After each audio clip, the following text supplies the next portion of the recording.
Film story is presenting Kingdom of the Planet of the Apes।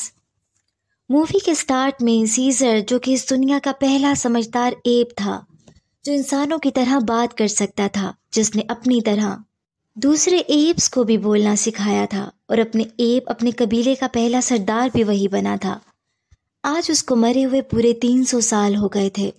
अब इन apps के बहुत सारे अपने कबीले हैं। जो इंसान जो इस दुनिया पर राज करते थे, अब वो जानवरों की तरह रहते हैं। यहाँ तक कि अब वो बोल भी नहीं सकते।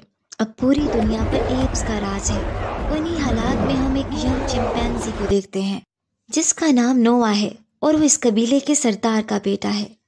ये कबीला बाज की प्रार्थना करता है। अब दिखाया जाता है कि नोआ अपने दोस्त चिंपैंजी के साथ एक ऊंची जगह पर जाता है।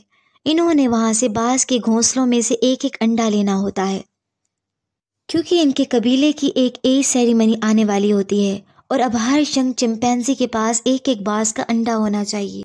इसके बाद नोआ अपने पिता के पास जाता है, जिसके पास एक फैल्कन यानी बाज है।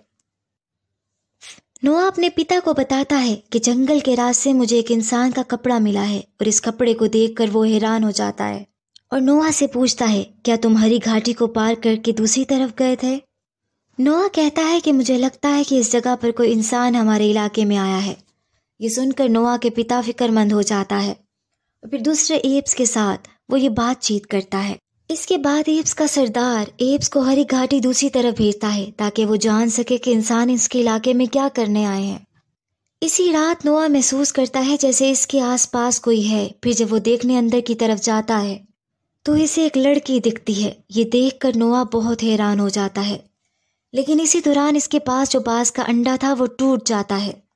अब नोआ बहुत परेशान हो गया था। इसी वक्त वो लड़की भी वहां से भाग जाती है। अब नोआ के दोस्त इसके पास आते हैं और उसको कहते हैं कि फिक्र करने की जरूरत नहीं है, लेकिन नोआ उन्हें बताता है कि ये सेरेमनी बार बार नहीं आती है, इसलिए मुझे एक और एग लाना पड़ेगा, क्योंकि यही वो सेरेमनी है जिसके बाद हम अडल्ट ग्रुप को ज्वाइन करेंगे और ये भी हो सकता है कि मेरे पिता मुझे कल इस कबीले का सरदार बना दें।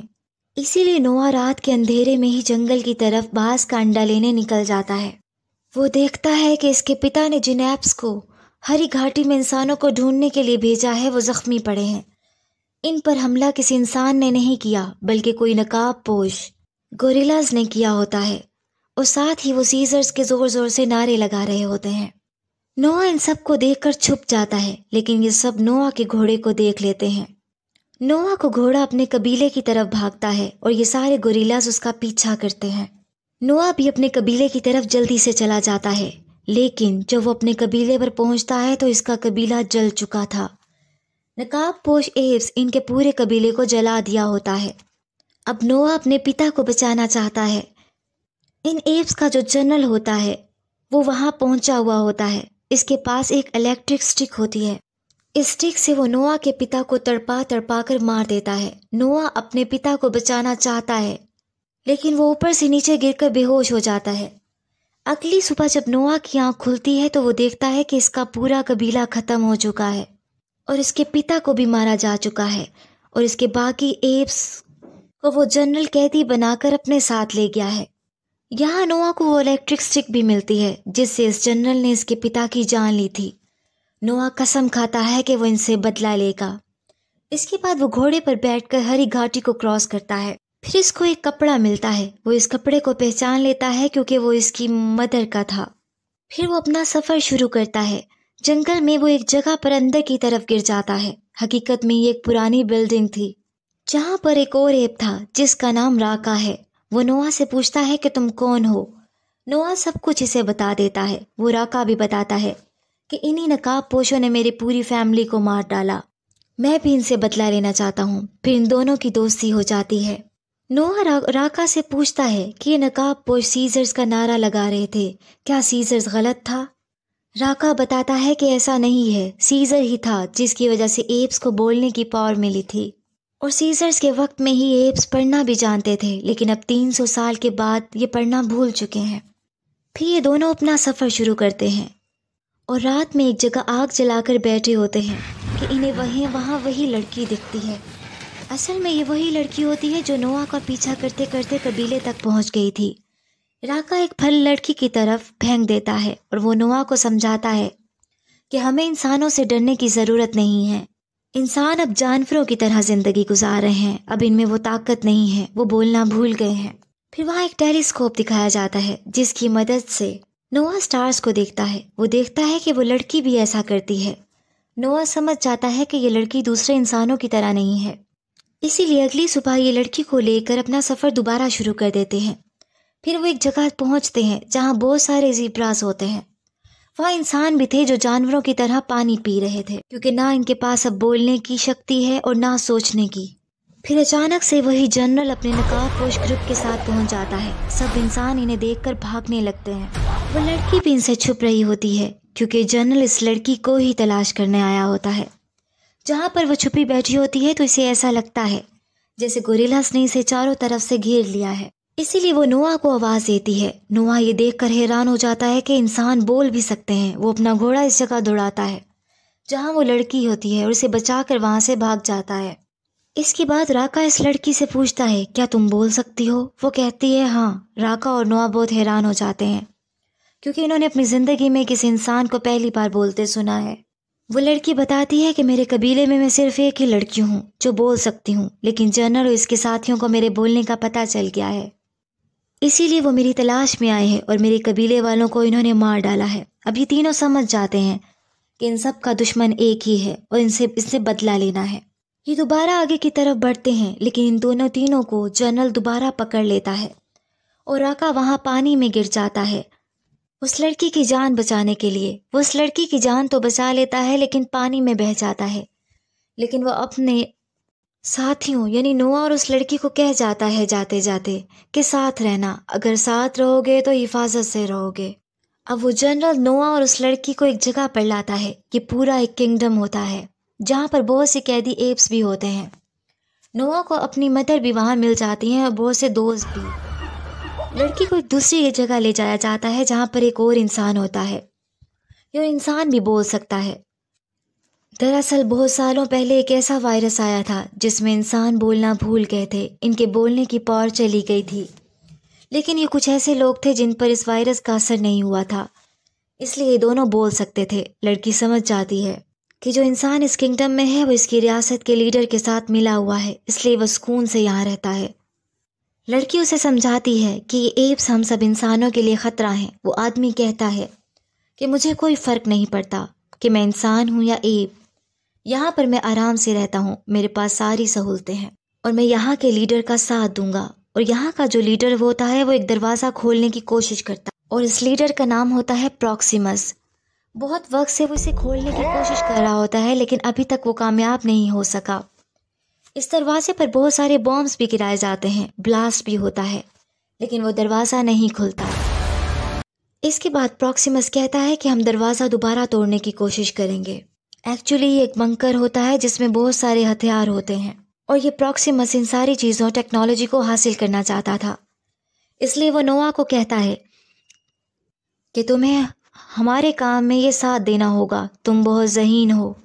ये इलेक्ट्रिक स्टिक जो तुम्हारे कबीले में टूट गई थी वो तुम्हारे ज़हीन दिमाग ने इसको फिर से ठीक कर दिया है। लेकिन नोआ वहाँ से बाहर आ जाता है क्योंकि वो इसका साथ नहीं देना चाहता था।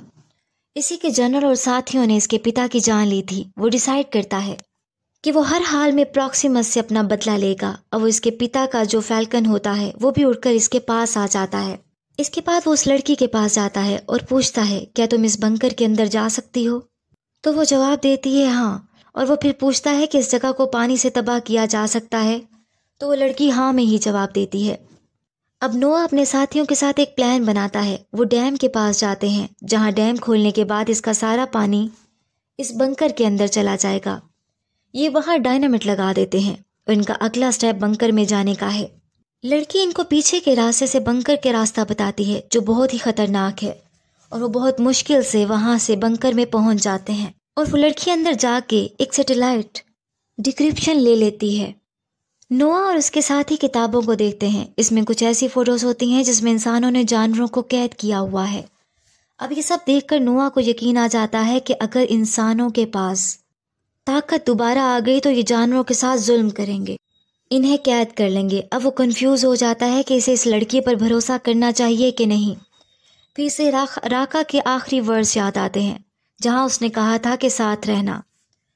फिर वो लड़की पर भरोसा करता है। यहाँ पर बहुत बड़े बड़े हथियार भी होते हैं, बड़े टैंक्स भी होते हैं।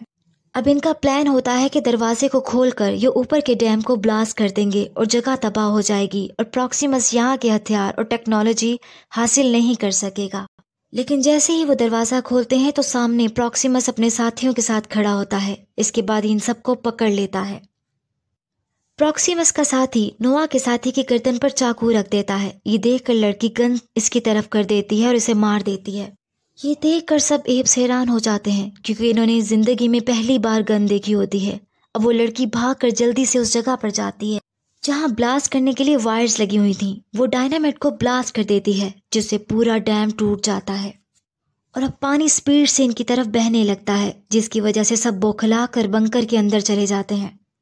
बंकर में पानी भरना शुरू हो जाता है। ये ऊपर की तरफ जाते हैं तो ऊपर जनरल भी होता है जिसने नोआ के पिता को मारा होता है। अब नोआ इस जनरल से बदला लेना चाहता था। जनरल छोटे रास्तों से होता हुआ आगे बढ़ता है, लेकिन ये बहुत बड़ा और ताकतवर था, इसलिए एक जगह फंस जाता है और पानी भरने की वजह से इसकी मौत हो जाती है। अब नोआ ऊपर की जगह से बाहर आ जाता है जहां बहुत सारे एप्स होते हैं और इसी वक्त नोआ पर प्रॉक्सिमस हमला कर देता है। वो कहता है कि तुमने मेरी जान लेने की कोशिश की है ताकि तुम मेरी किंगडम पर कब्जा कर सको और मैं तुम्हें अब छोड़ूंगा नहीं। इन दोनों के दरमियान बहुत लड़ाई होती है।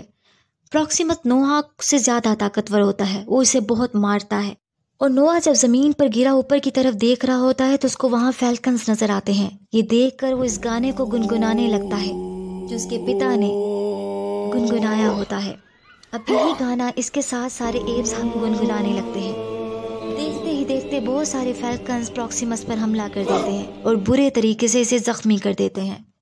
इसके बाद वो चट्टान से पानी में गिरकर मर जाता है। अब नोआ अपने सारे साथियों के साथ अपने कबीले उसी जगह पर आ जाता है क्योंकि अब वो दोबारा कबीला बनाना चाहता था।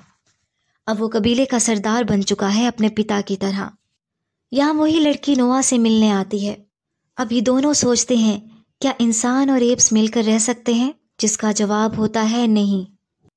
नोआ को ये डर होता है कि इंसान फिर से ताकतवर बनकर जानवर पर जुल्म करना शुरू कर देगा और लड़की सोचती है कि नोआ बहुत ही ज़हीन है।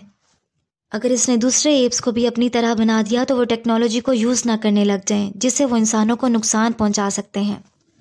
नोआ को राका की बात याद होती है कि सीजर्स ने कहा था कि एप्स इंसानों को नहीं मारते और इसके पास इस लॉकेट होता है वो राका का, जो वो लड़की को दे देता है। फिर वो लड़की सैटेलाइट बेस चली जाती है। दूसरे इंसान भी वहाँ होते हैं। एक्चुअली ये वो इंसान होते हैं जो इस वायरस की लपेट में नहीं आते, जिसकी वजह से इंसानों की बोलने की ताकत चली गई थी और पिछले कई सालों से ये यहाँ चुप कर रह रहे थे। अब वो लड़की वो सैटेलाइट डिक्रिप्शन इन्हें दे देती है जो बंकर से वो अपने साथ लाई थी, जो कि सैटेलाइट को ऑन करने का एक कोड है। इंसान इसे अपने सैटेलाइट को मशीन पर लगा देते हैं, जिससे इनकी जितनी भी सैटेलाइट्स हैं वो सब रीएक्टिवेट हो जाती हैं, जिससे दुनिया में जितने भी लोग बच गए थे इन सब से कांटेक्ट हो जाता है। यानी अब इस दुनिया में जितने भी इंटेलिजेंट लोग हैं वो सब मिलकर इन एप्स का सामना करेंगे।